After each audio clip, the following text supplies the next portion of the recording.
বর্ধমানের ইদিলপুরে বালিঘাটে ট্রাক্টর চালকরা ক্ষোভ উপড়ে দিলেন। হঠাৎ করে ট্রাক্টর পিছু 100 সেফটি বালির দাম বাড়িয়ে দেওয়া হচ্ছে। তার পরিপ্রেক্ষিতেই ট্রাক্টর চালকদের এই পদক্ষেপ। ট্রাক্টর চালকদের আরও অভিযোগ, চালানি মৌজার জায়গার নাম লেখা নেই। এই নিয়ে বিএলএদের বিরুদ্ধে ক্ষোভ উপড়ে দিলেন।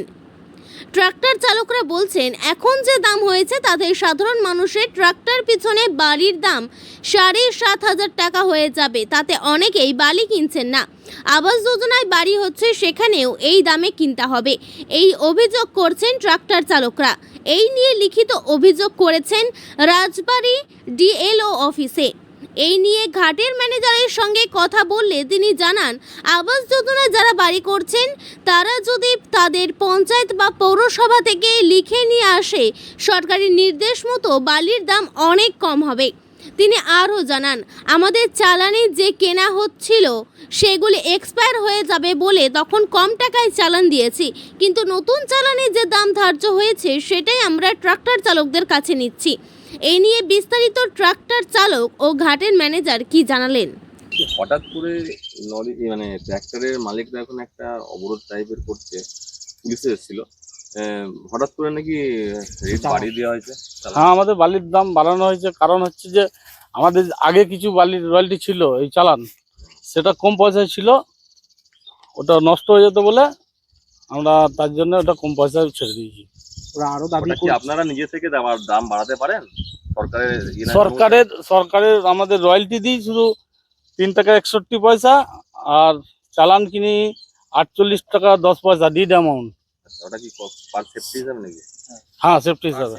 পার সেফটি হ্যাঁ, 48 টাকা 10 পয়সা ডিড অ্যামাউন্ট। আচ্ছা, আর আপনার 3 টাকা 61 পয়সা রয়্যালটি দিতে হবে আমাদেরকে একটা গাড়ি। তার জন্য আমাদের পোষাবে না বলেই তো বাড়ানো হয়েছে দামটা। আগে কম দিয়েছিলাম, আমাদের চালানটা ভেবেছিলাম নষ্ট হয়ে যাবে, টাইম ছিল না। 30 তারিখ টাইম থাকে, আমাদের 30 তারিখ ওটা শেষ ছিল, তার জন্য ওটাকে আমরা কম পয়সায় বালি দিয়ে দিয়েছি। অভিযোগ করছে যে কাল পর্যন্ত 2000 টাকা পার গাড়ি কম ছিল, আজকে 2000 টাকা বাড়ানো হয়েছে।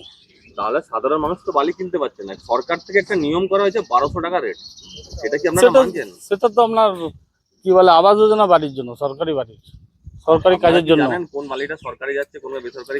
কাগজ আমাদেরকে দিলে আমরা সেটা চিন্তা ভাবনা করবো। আরো অভিযোগ করছে যে চালানে মৌজা লেখা নেই।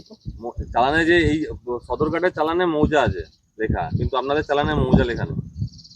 এটা আরো অভিযোগ করছে ওরা, ওদের অভিযোগ।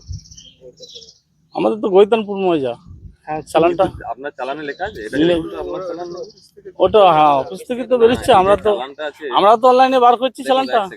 আপনি চালানে যে দেখুন মৌজাতে এনে, আর কিন্তু সদরঘাটের মৌজাতে মৌজাটা উল্লেখ করা আছে। আমাদেরও গৈতানপুর মৌজা। কেন উল্লেখ করা থাকছে না কেন? তার মানে আপনারা লিগ্যাল ঘাট চালাচ্ছেন না? হ্যাঁ, আমাদের লিগ্যাল ঘাট হলে তো মৌজা থাকা দাদা। সেটা তাহলে স্যারের সঙ্গে একটু কথা বলতে হবে। কোন স্যারের সঙ্গে কথা বলতে?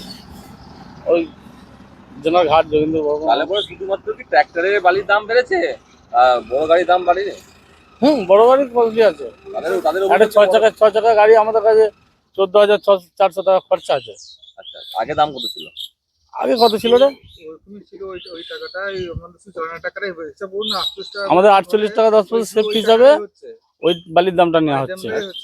এরপরে কি আর ক্যারিং খরচা নিয়ে সাধারণ মানুষ তো বালি কিনতে পারছেন, ওনাদের বক্তব্য? আমাদের বালির চালানটা তো রয়্যালটিটা খাই না। সরকারি থেকে কি ন্যায্য মূল্য করা হয়েছে? এটা সরকারিতে আমরা রয়্যালটি দিই তো এই দামে 48 টাকা 10 পয়সা আপনাকে তো বললাম ডিড অ্যামাউন্ট দিই, আর 3 টাকা 61 পয়সা রয়্যালটি দিই আমরা সরকারকে চালানের সেফটি পেয়েছি। তাহলে আপনাদের বক্তব্য যে আপনারা নিজে থেকে দাম বাড়াননি? না, আমরা সরকারের যে টাকা দিই সে টাকাই বালির দাম নেওয়া হচ্ছে। আপনার নাম পরিচয়? আমার নাম মিহির ঘোষ, এই ঘাটেই ম্যানেজার কাজ করি। এটা কোন ঘাট? এটা গৈতানপুর। করে না, দেখা করে না, কথা বলতে চায় না, আমাদের কোনো এক কথা হচ্ছে পাত্তা দেয় না। আমরা ট্রাক্টর নিয়ে আসি, মৌজা লেখা নেই তো জিজ্ঞাসা করছি, সদুত্তর দিচ্ছে না তো। আমরা যখন জিজ্ঞাসা করছি কোন মৌজা লোড করছি, এটা তো লিখে দিন, নাহলে বলে দিন। আমাদেরকে তো বিএলআর অফিসারে জিজ্ঞাসা করছে চালানটা নিয়ে যে তুমি কোথায় লোড করছো, সেটা তখন আমাদেরকে সদুত্তর দিচ্ছে না কিছু, যে কোন মৌজা কি অ্যাকুরেট কিছুই বলছে না। আমরা জানতে পারছি না, অন্ধকারের মধ্যে আছি, আমরা কি করব? এইভাবে চলছে সমস্ত জায়গার। প্রশাসন এসে বললো যে তোমরা শান্তিপূর্ণভাবে করো, থানায় বিএলআর অফিসে যোগ, নিজেদের কথা বললেন, ওনারা ঠিকই বলেছেন গাড়ি ফাড়ি আটকেও না। আমরা বলেছি, আশ্বাস দিচ্ছি ওনাদেরকে যে আমাদের কোনো ছেলে গাড়ি ফানে আটকা এসব করবো না। আমরা সুস্থভাবে যোগাযোগ করে জিনিসটা সমাধান করার চেষ্টা করব। সমস্ত এলাকার এমএলএ আমরা তো নিউজে দেখতে পাচ্ছি, এতে দেখতে পাচ্ছি এমএলএরা বলছে 1200 টাকায় বালি হবে, পাওয়া যাবে গরিব মানুষদের জন্য, কিন্তু আমরা তো এখানে কোথাও কিছু খুঁজে পাচ্ছি না আর কিছু দেখতে পাচ্ছি না। আপনার নাম বলুন। আমার নাম ডাক নাম গোলাপ। আমার ইদিলপুর, এখানে আমরা ট্রাক্টরের সব বালির ব্যবসা করি।